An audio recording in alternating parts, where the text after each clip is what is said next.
Why does this video matter to relocation buyers? Let me tell you. Most relocation videos talk about vibes. This one talks about reality. I'm showing how homes actually sold, not how people think they sold.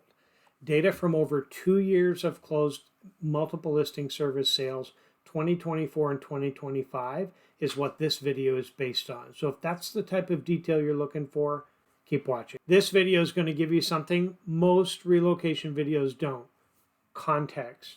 Most videos talk about lifestyle, weather, schools, or taxes, all important. But today we're talking about how the housing market actually behaves using real closed sales data from 2024 and 2025. I'm Jim Jock, and I'm a local real estate agent in the Plattsburgh, New York, and Clinton County area. I run a couple of channels on YouTube that do that, and I help people relocate here all the time from around the state, other states moving for work, people moving back towards family, a lot of times moving from bigger metro areas because they're tired of the rat race. And one of the biggest mistakes I see people bringing is expectations from their old market to our smaller rural market. We're a different market. So today we're going to slow things down and walk through where homes actually sell, how long they take to sell, how price, location, and even the age of the home changes the experience. And by the end of this video, you'll have a much clearer mental model of how buying and selling really works. Okay, so let's start with the big picture because everything builds off of this. You're going to see behind me is the map of Plattsburgh and a lot of Clinton County. That's our reference point, right? Clinton County is not one market. So this first part we're talking about, number one, is how the local market is structured. So Clinton County, about 82,000 people. Like I said, it's not one market. It's several different markets. It's a collection of micro markets, and Plattsburgh sits in the center because Plattsburgh is the largest concentration of people and things to do and all that. Plattsburgh is in the center. So when you look at the total sales volume and the transaction counts for 2024 and 2025 combined, Plattsburgh, the city and the town of Plattsburgh, is the engine that makes that work. It has the most buyers, it has the most listings, the most consistent activity. And that's important, especially when you look at what your timing looks like when you're moving from another area. Volume creates predictability. So the more sales in a given area gives you more history on the predictability that there are going to be homes for sale that might be appealing to you based on your circumstances in that market. Once you move outside of the city of Plattsburgh, as you see on the map, oops, over here, when you look outside the city in areas like Peru, Morrisonville, way up north by Champlain, and I think that's just north off the map you're seeing, but also West Shazy, the market is still there, but it gets thinner. The farther you are from the activity area and the hub of people, the less transactions and sales opportunities there's going to be. So it's still healthy, it's still active, but it's thinner. So that's an important differentiation because some people say, well, I only want something in a such and such school district. Well, that's great. And the more things that you add in that thinner area, thinner in less transactions, then the harder it is going to be to find whatever it is you're looking for. So you really need to be open about that reality. So thinner market areas outside of Plattsburgh behave differently. Pricing precision matters more. Overpricing gets exposure faster because they're like, wow, that's going to help you sell somebody else's house. Days on markets stretch sooner. So that's going to happen in those thinner markets because there are fewer activity going on. People are going to be a little bit more picky and you got to be right on the money. So this is the first adjustment that relocation buyers need to make, is realizing the difference in the markets and where those thinner market areas are going to be. So now that you understand the structure, let's talk about what people actually pay. because that's probably going to be different than where you're coming from. So number 2 on our topic list is the average prices by cities. And by cities, I don't mean metropolitan cities, because we'd have one small city.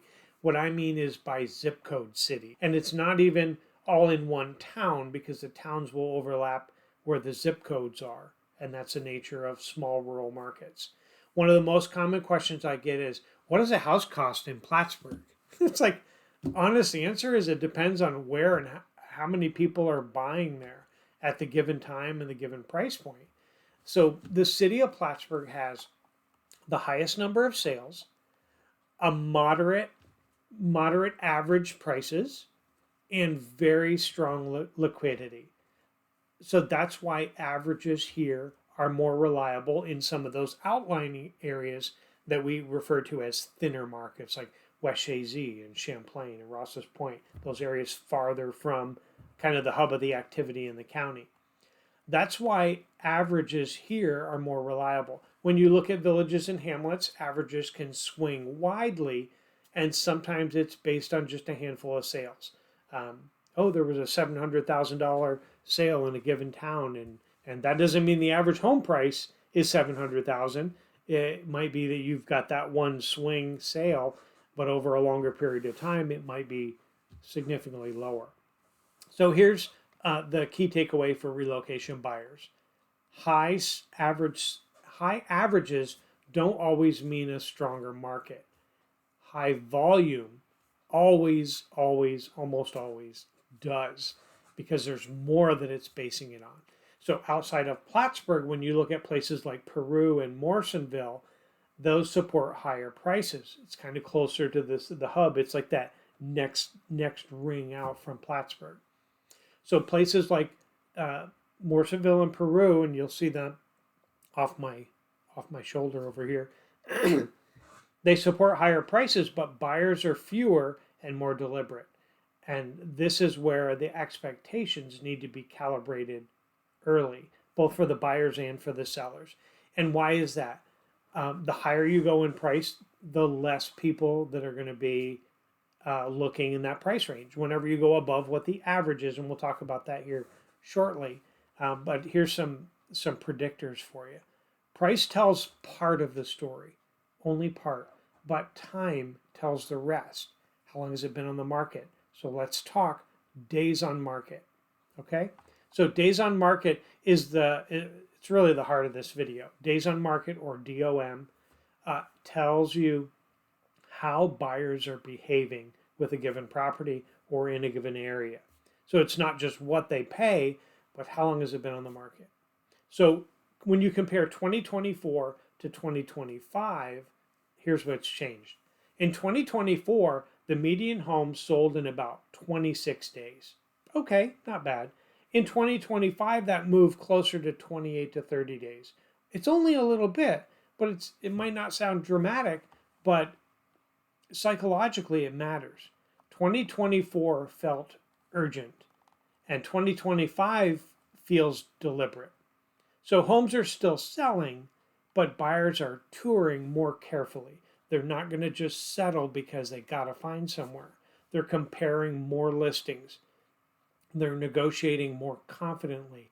The more houses you see, the better context a buyer has in whether or not they want to move forward. So 2025 sees it just a little bit more deliberate. So let's break that down by price, because this is where relocation buyers really get surprised. So the days on market by price range is what we're going to talk about next. And the cleanest takeaway from the data that the analysis that I did is based on, the fastest segment is homes between 150,000 and 250,000 consistently sell the fastest. Well, why is that? There's a broader buyer pool. It's the manageable financing. It's the price range that more people's jobs are supporting.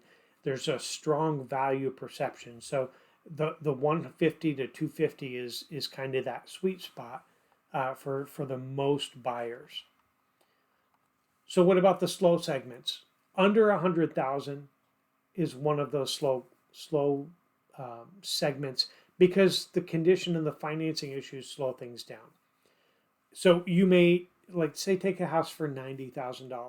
A house for $90,000 is usually going to have some condition or condition issues, or it's going to be older and not as updated. There may be a few kind of funky things about the house, and that's why it's priced below 100,000.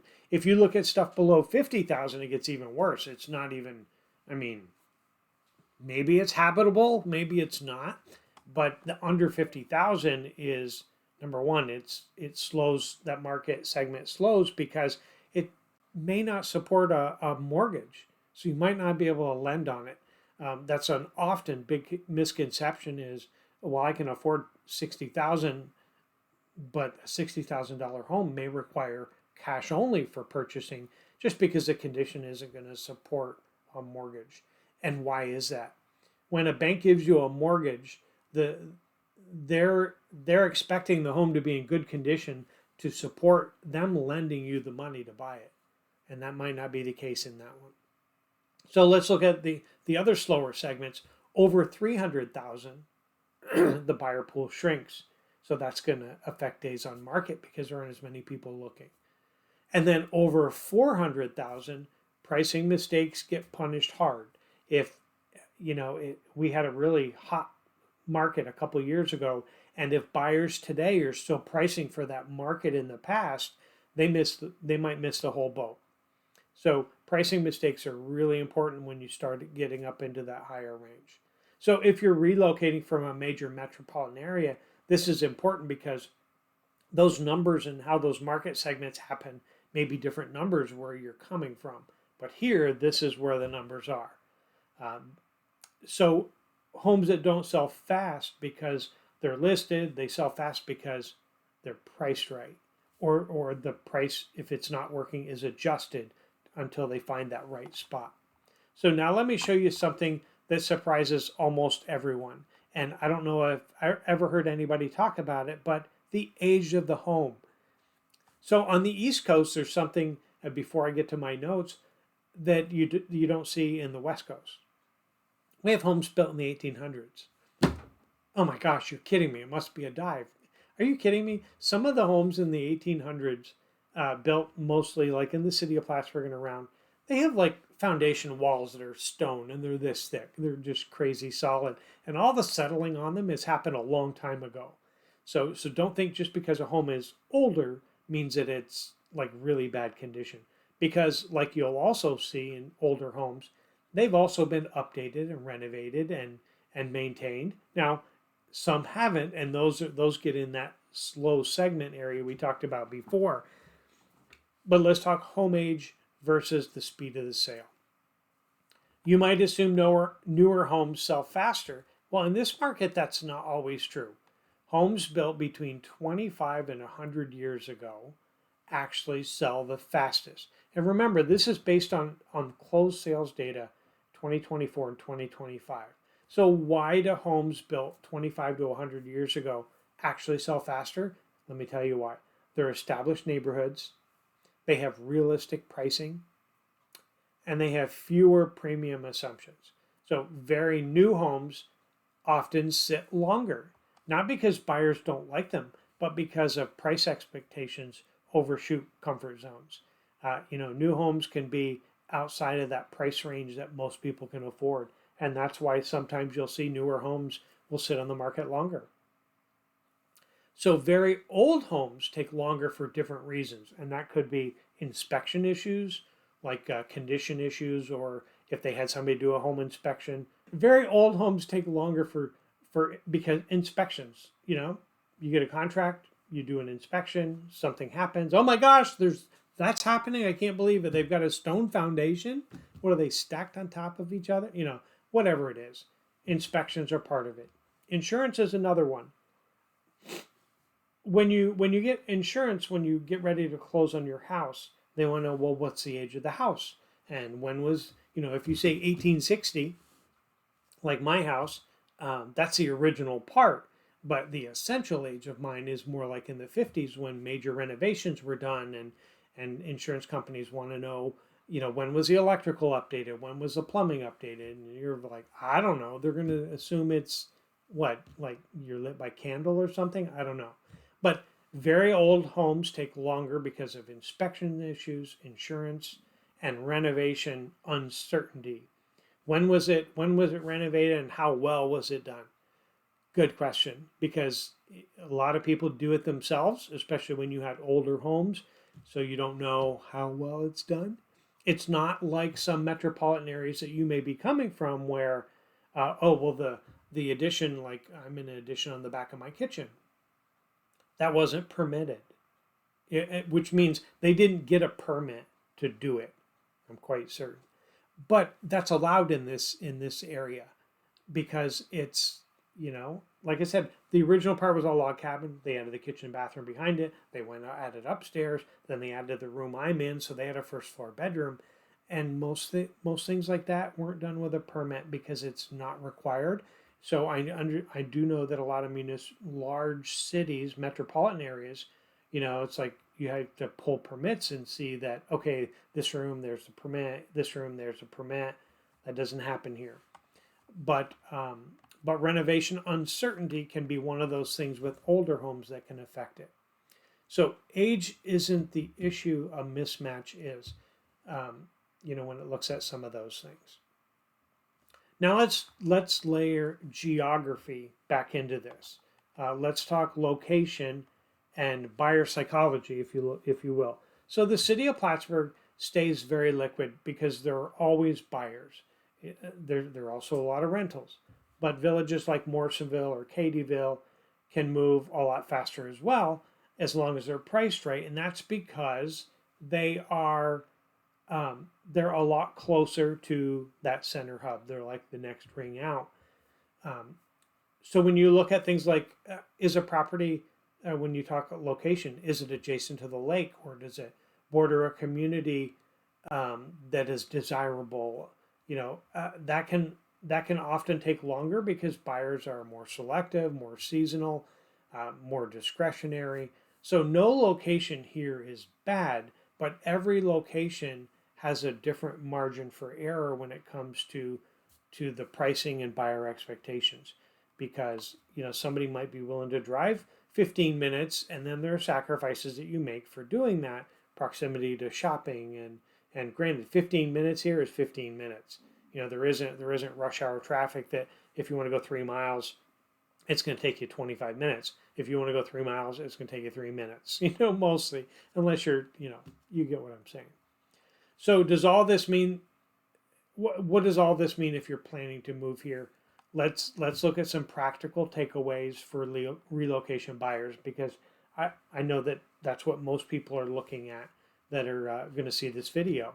Here's what I want you to walk away with. Expect to have choices, not chaos.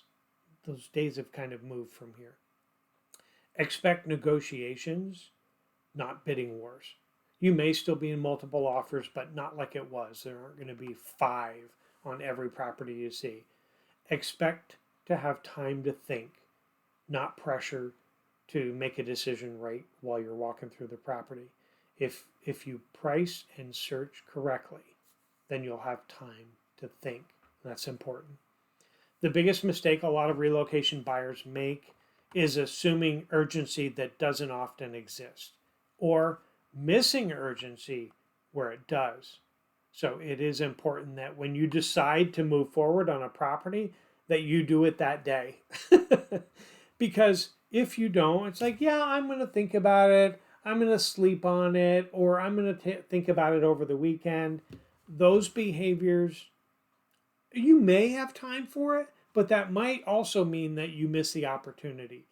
If you're relocating, you need to respond with the urgency that you have, in that you have to be here by a certain time, or you want to be here by a certain time, or maybe that's not the case. But if you find something you're interested in, move on it. Don't wait, because that waiting, I'm going to sleep on it. Really, what's going to change in the time if you've already pretty much know in your mind you're going to move on a house, what's sleeping on it going to do other than give time for another agent to write another offer and scoop it out from under you, potentially? Like I said, That does happen sometimes. If you're planning to move from wherever you are to Plattsburgh or Clinton County, New York, this is exactly the kind of data that I walk through with my clients before we ever look at houses. If this video is helpful, please hit the subscribe on the channel, hit the like, give me a thumbs up, drop a comment if you appreciate it, or especially reach out on my cell or email that you'll also find where you found this video. And if you're planning to move and want clear, honest guidance, reach out. This is what I do. I'm happy to help you get here with no surprises.